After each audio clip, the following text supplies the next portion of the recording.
say conspiracy theorist, who do you see? Is he, and let's be honest, it's he, right? Unemployed? Uneducated? Maybe he lives in his mom's basement. Does he look a little like this? So we like this picture. This picture feels safe. You know, we feel no threat from this man, and we're not this man. We especially like this picture here at Duke because it helps us to believe that education is the best defense against false belief. But this itself is a false belief, a comforting conspiracy theory, if you will. The contemporary picture of conspiracy theory belief looks a little different than this. First of all, and let's just get this out of the way, 3/4 of Americans believe at least one conspiracy theory. And the demographics depend on the theory. So if we're talking about the theory that the moon landing was a hoax, maybe we are talking about our tinfoil hat man, right? The average believer tends to be male, lower income, lower education, Republican. He also tends to be a little bit older. If we're talking, on the other hand, about the theory that vaccines are a conspiracy of pharmaceutical companies to make you sick and take your money, the average believer is female and tends to be younger, upper middle class, with a post-secondary education, and Democrat and Republican in equal numbers. So what does belief look like today? Here's an example. So in 2012, a young man about your age wanted to know what all the fuss was about Trayvon Martin and George Zimmerman. He didn't really watch the news, so he went to Wikipedia, you know, as you do, which gave a fairly neutral account. But someone had dropped a phrase in there, black on white crime. And he was interested, so he Googled it. And his first hit was the Council of Conservative Citizens, which is a white supremacist website. He was hooked. And he spent the next 2 years deep diving into similar paranoid forums, finally posting a manifesto online that detailed this awakening, which is how we know the steps that he took. And then on June 17th, 2015, Dylan Roof walked into a Bible study in a black church and killed 9 people, hoping to start a race war. So I've been teaching conspiracy theories for 1 year, and here are a few things that happened during that time. So 3 adherents of the QAnon conspiracy theory, which, if you don't know, is the theory that Trump and Mueller are secretly working together to bring down a global ring of pedophiles, bombed a mosque in Minnesota. Another man sent 6 pipe bombs through the mail to prominent politicians and journalists who he believed were part of a globalist conspiracy. And finally, a man in Pittsburgh, believing that there is a Jewish conspiracy to flood America with refugees, walked into a synagogue at worship and killed 11 people. And you might say, well, these are not the conspiracy theories that I meant, right? My tinfoil hat man believes that aliens landed at Roswell, not these violent racist theories. And you might be right. The face of conspiracy theorizing has changed. But we also forget that in their time, these theories were polarizing and political and racist too. As a student of mine pointed out, the frenzy over UFO sightings and aliens at Roswell can be linked to the same fear of infestation and infiltration that led to Japanese internment. So there is a growing connection between conspiracy theorizing and violence. And many have rightly recognized this as a crisis. But the crisis of what? It's a good question. A popular answer is that it's a crisis of media literacy, of truth. We're in a crisis of truth. The argument goes that we're, fundamentally rational beings, that above all, we really do seek truth. It's just that in this post-truth moment, we've been left without the tools to verify our facts as we would like to. And the idea then is that this has led us to live in the divided times that we live in, which can all kind of be chalked up to some massive misunderstanding. If this is true, media literacy really would be the right answer. It would help us to sift through information critically and to correct the misunderstanding ourselves. So let's start with this proposed solution, media literacy. The first problem with this is that, unfortunately, it just doesn't work. Study after study has shown that being presented with information that contradicts a firmly held belief is more likely to backfire, to make you cling to that belief harder than it is to change your mind. The second problem with it is this.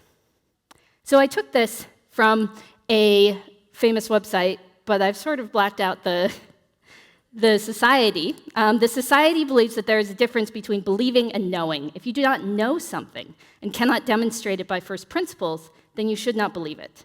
We must, at the very least, know exactly how conclusions were made and the strengths and weaknesses behind those deductions.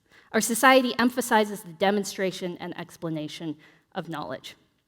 So these are pretty sound media literacy principles, right? Sound scientific principles, for that matter. The only problem is that it comes from our friends at the Flat Earth Society. So unfortunately, the core tenets of media literacy, don't believe everything you read, do the research yourself, think for yourself, are also the watchwords of conspiracy theorists. The final problem with this is that the premise is wrong. So media literacy is designed to counteract a misunderstanding, the ideological equivalent of losing your way. But Dylann Roof didn't lose his way. His path online was not an aberration. It is literally built into our media landscape in a couple of ways.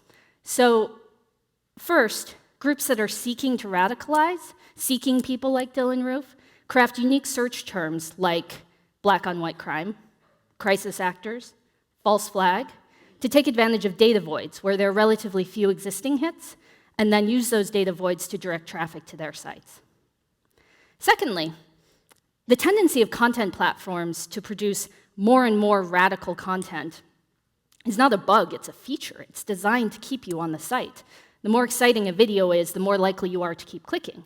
And because you would quickly become inured to the same level of excitement, the algorithm will recommend more and more radical content the longer you're there. So I did a little bit of an informal experiment on my own in August, and I created a dummy YouTube account, with no watch history. And I began watching a video on ABC, an ABC video on the removal of Silent Sam. So that's what this is. And I watched that, and I don't recommend trying this at home. This led me in one click to a video on the Unite the Right rally in Charlottesville, produced by Russia Today, which led me in one more click to a homemade hit piece on Heather Heyer, the woman who was murdered at that rally, which led me in one more click to a video I'm not going to show a still of, but that was produced by the largest American neo-Nazi group. 4 clicks from ABC to neo-Nazis. So this helps us to understand why the path to conspiracy theories is easy to find. But why do people go looking for it in the first place? And why, once they've found it, do they keep walking? So one thing that we talk about in my class is that we all seek patterns. They comfort us. And the more out of control we feel in our personal lives, in our work, in our world, the more we seek patterns to compensate. And this preference for patterns over noise, for narrative over data, is so strong that if the facts don't match our experience of things, we will find a story that does. And there's nothing shameful about this. It has, on the whole, served us well. Communities unite over stories of their shared history and culture, and our stories of ourselves, of who we are and our values. They're what guide all of our major decisions, even if we don't always live up to them in fact.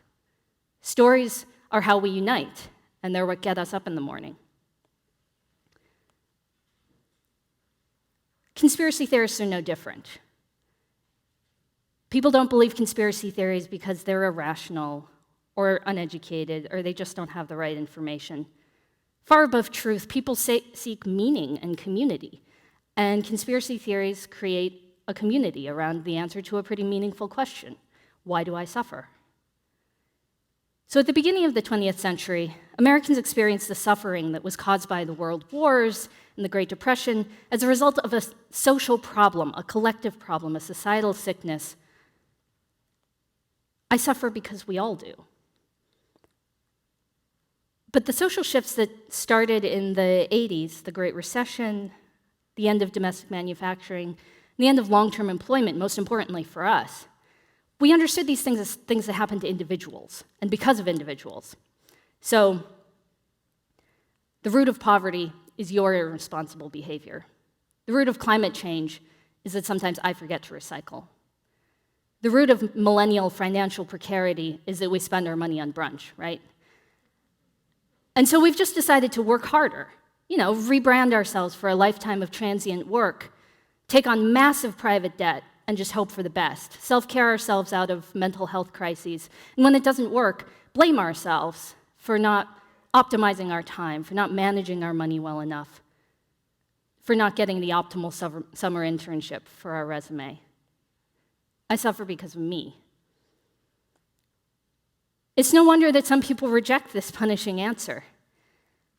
And conspiracy theories are there with a happy twist on this. It's not you, it's the caravan coming up from the south to rob you and take your jobs. It's the Muslims who are going to come in and put you under Sharia law. It's the Chinese who are going to come in and ruin your culture. I suffer because of them. And with the them comes a we who resist, who are united in this awesome feeling of resentment. QAnon has a telling catchphrase. They say, where we go one, we go all. Trust the plan, they say. Who wouldn't want a plan you could trust and to work together towards a common goal? In the face of all this, what do the facts really matter? So unfortunately, our realization that conspiracy theorists don't believe because they don't have the right information, they're misinformed, they're stupid, is a little bit of a double-edged sword. It helps us to sympathize with their position, but it also makes them responsible for it. Dylann Roof was led and groomed, yes, but he also wanted to believe. So confronting conspiracy theories is not about correcting a misunderstanding, it's about conversion, something any religious scholar will tell you is just not possible without the internal desire for it. So what do we do? So there's a very small thing, but it's really one of the only things that we know that works.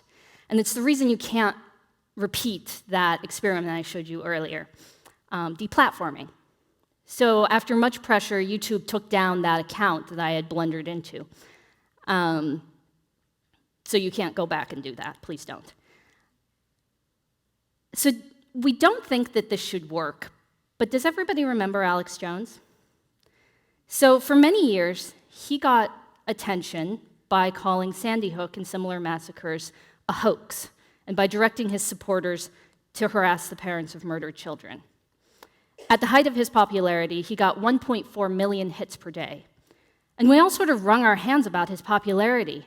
Where there's a will, there's a way on the internet, and if we banned him from social media, his supporters would only be emboldened, as he boasted they would be. But finally, last August, Facebook and YouTube took him down, and Twitter put him on a temporary ban. Now think, when was the last time you heard anything about Alex Jones? Deplatforming works.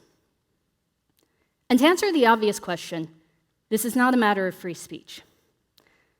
The principle of free speech is not the right to amplification on the platform of your choice. Part of believing in education, as I think we all do, is the knowledge that some ideas really are preferable to others. This is the basis of peer review, which in turn is the basis of the academy. You submit your ideas to a council of other experts, and they decide whether they should be amplified. So for example, the idea that the tensile strength of a particular cable is 1,500 megapascals is preferable to the idea that it's 3,000, if only because if you believe the latter, your bridge is going to fall down. You're not forbidden from believing that it's 3,000, and even telling anyone you want, but you also probably wouldn't expect your professor to invite you up to her lectern to proselytize to your classmates. So the other thing that we can do is to stop treating this like a matter of facts and ideological debate. Radicalization is not about being misinformed, it's about belief and anger and violence. So it might be time to admit that deep diving into conspiracy theorists' rationale and trying to talk them out of it is a wasted effort and it's a distraction from action. We can redirect our efforts to places where we can actually make an impact on the larger phenomenon. One thing we can do is to start treating social media like the communities that they already are, with standards of conduct and strong enforceable norms, by deplatforming radicalizers, and also trying to anticipate the ways in which they might take advantage of social media algorithms, proactively protecting the people that conspiracy theorists target. and finding a way to talk about our social problems that alleviates this pounding I suffer because of me, but takes real responsibility for the fact that we do still suffer together. Thank you.